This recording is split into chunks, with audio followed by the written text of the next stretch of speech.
Hi കൂട്ടുകാരെ, എൻ്റെ video കാണുന്ന എല്ലാ കൂട്ടുകാർക്കും സുഖമാണല്ലോ. ഞാൻ ഇന്നിവിടെ ഒരു അവിയലാണ് തയ്യാറാക്കിയിരിക്കുന്നത്. ഇത് നല്ല ടേസ്റ്റുള്ള അവിയലാണ്. മൊന്തങ്ക കൊണ്ടുള്ള അവിയൽ തയ്യാറാക്കാനായിട്ട് 2 മൊന്തൻകായാണ് ഞാൻ എടുത്തിരിക്കുന്നത്. ഈ മൊന്തങ്ക എന്ന് പറയുന്നത് നല്ല വലിപ്പമുള്ളതാണ്. ഇത് നമുക്ക് തൊലിയൊക്കെ കളഞ്ഞ് അരിഞ്ഞെടുക്കാം. ബാക്കി അവിയലിന് ചേർക്കാനുള്ള കഷ്ണങ്ങളും ചേർത്ത് നമുക്കിത് അവിയൽ തയ്യാറാക്കാം.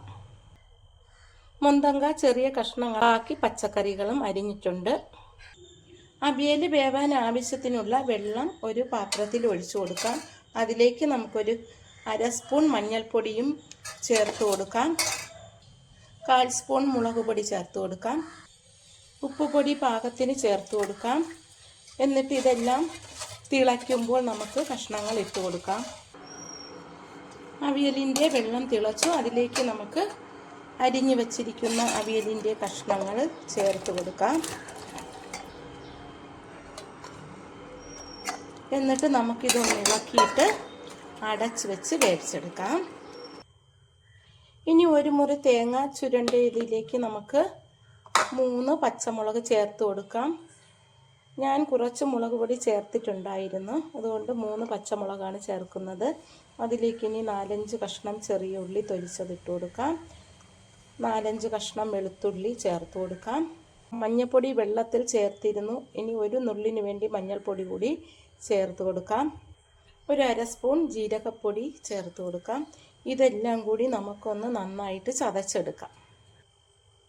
ഇതുപോലെ നന്നായിട്ട് ചതച്ചെടുത്താൽ മതിയാകും.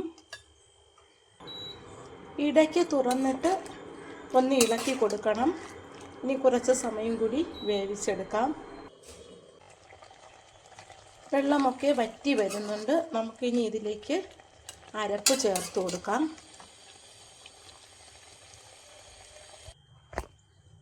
വെള്ളമൊക്കെ വറ്റി വന്നിട്ടുണ്ട്. ഇനി നമുക്കിതിലേക്ക് ചതച്ച് വച്ചിരിക്കുന്ന അരപ്പ് ചേർത്ത് കൊടുക്കാം.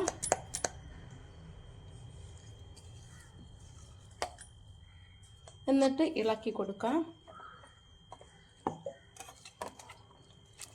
ഒരു കൊത്ത് കറിവേപ്പില കൂടി ചേർത്ത് കൊടുക്കാം. കറിവേപ്പില ചേർത്ത് എല്ലാം അരപ്പൊന്ന് മിക്സ് ചെയ്ത് കൊടുക്കാം.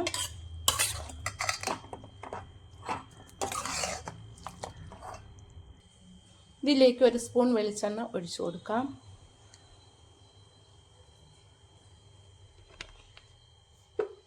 എന്നിട്ട് 1 മിനിറ്റ് നേരം ഒന്ന് അടച്ചു വെച്ച് വേവിക്കാം. അപ്പോൾ അരപ്പൊക്കെ വെന്ത് കിട്ടും. അരപ്പൊക്കെ വെന്ത് കിട്ടി. ഇതിപ്പോൾ 1 മിനിറ്റ് സമയമായി. ഉപ്പൊക്കെ പാകത്തിനുണ്ടോ എന്ന് നോക്കണം. ഇതിലിപ്പോൾ ഉപ്പൊക്കെ പാകത്തിനുണ്ട്. ഈ മൊന്തങ്കായ ഇട്ട് വെച്ച അവിയൽ കഴിക്കാൻ നല്ല ടേസ്റ്റാണ്. എൻ്റെ ഈ വീഡിയോ ഇഷ്ടമായെങ്കിൽ എല്ലാവരും ഇതുപോലെ ഒന്ന് തയ്യാറാക്കി നോക്കണം. Thank you.